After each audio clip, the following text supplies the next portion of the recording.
Hello. Um, I would like to start a movement. And I know this is probably a little late in coming, but it's better than nothing. And I would like to start a movement of hope. Now, if you Google hope movement, it comes up with some things with children. Well, I would like to broaden that spectrum and make it hope in general. And the way that we start this hope movement is by actually thinking about how we can better our own lives and then better the lives of the other people around us. Now, what I'd like to do is first do some self-improvement exercises and get you all happy and warm and fuzzy. And then I would like to do some morals and laws that I believe that would, if everybody would follow them, not everybody, I would love for everybody to follow them, but I know that that's not going to happen. But even if 10% of the world would follow this movement, I believe what will happen is we can change the world. Now we're going to change it a little step at a time, and it's going to be gradual. And with the world being like it is right now, people panicking about finances, people panicking about their social status, their emotions, and in fear of basically the world around them, because all we see on TV all the time is fear. Really, news, action, it's the news is the worst part. What I want you to do is start off by turning off the TV. Now, you can see some stuff on YouTube or Hula, I think it is with Yahoo. But read the newspaper instead. That's your way to disconnect from this fear factor that the news is just pushing. Think about it. Why are we having problems financially? It's because the banks are actually fearful that if they loan this money, they won't have any for themselves. And then, of course, they'd rather pay themselves $250 or $300 plus grand a year and live in their posh little palaces, while the rest of us are sitting here losing our jobs and then losing our houses, and then the little bankruptcy people come calling, and the creditors come calling, and then if you have any medical bills, well, those are the ones that are the last to get paid off. So, what this is a domino effect. And, I'm really surprised that most people aren't educated. Even educated as in educated about this financial situation that we're in. Think about it. If there was more money to go around, we need a circulation. We do. In every aspect of the world, we need some form of circulation. And if we don't circulate our money properly, what's going to happen is financial meltdown, which is what's happening right now. Think about it. In nature, there is a system where it circulates. Just like on The Lion King, the lion dies. The lion eats the doe. The lion dies. The lion becomes the grass. The doe eats the grass. Now, that's a simplified version. Same with water. We drink the water.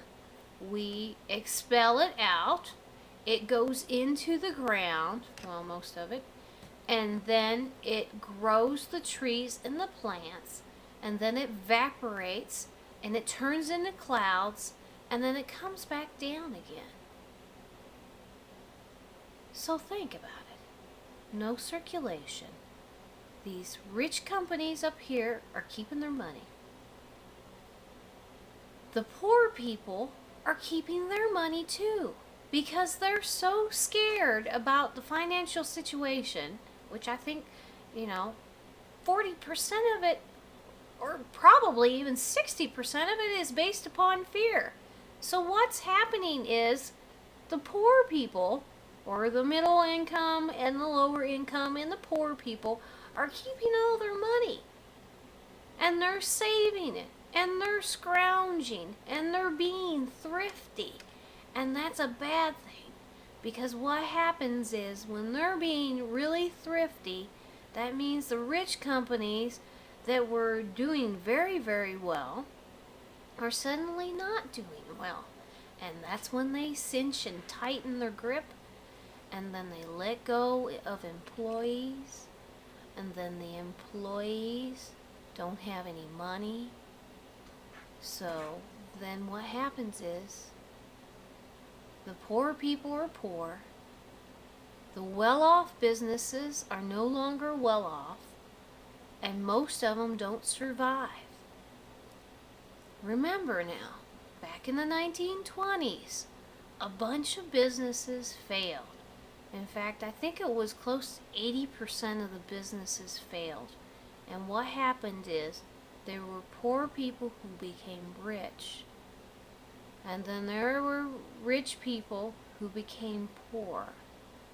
Frankly, I would rather it be a more even approach, and I know it's not going to happen completely. But when you have a situation where 5% of the world holds 80% of the money, then we have a problem. Now, we've survived in the past where 10% of the world has had 80% of the money. The lords and the ladies of Europe, the Brahmin class of India, and the royalty, they had a lot of money. But what happened is they didn't have as much as what's going on now. And this is why we're having a problem. Now, okay, my husband actually had a situation where GE, the credit card, the lending institution, actually denied 5 credit card claims in a row. And the reason being is not because they had poor credit. It was because they said that they were not perfect, basically. I don't remember the exact saying, but my husband was turned down the chance to sell something because they were denied because GE failed to approve the credit. Now, we loaned out, how much was it? $340 billion, and we're still having this problem? Okay, number one, this is paper money. It is not backed anymore by gold and silver. So, that paper money that should be circulating amongst a lot of people are now barely circulating.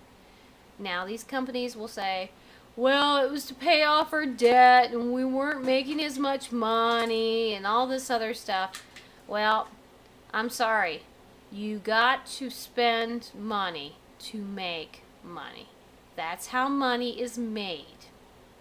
If you don't loan it out, you will not get a sufficient return. And what's going to happen is people are going to stop paying their credit cards, and start finding alternative ways to trade and barter and buy amongst themselves. Now, do you want that to happen? I think not.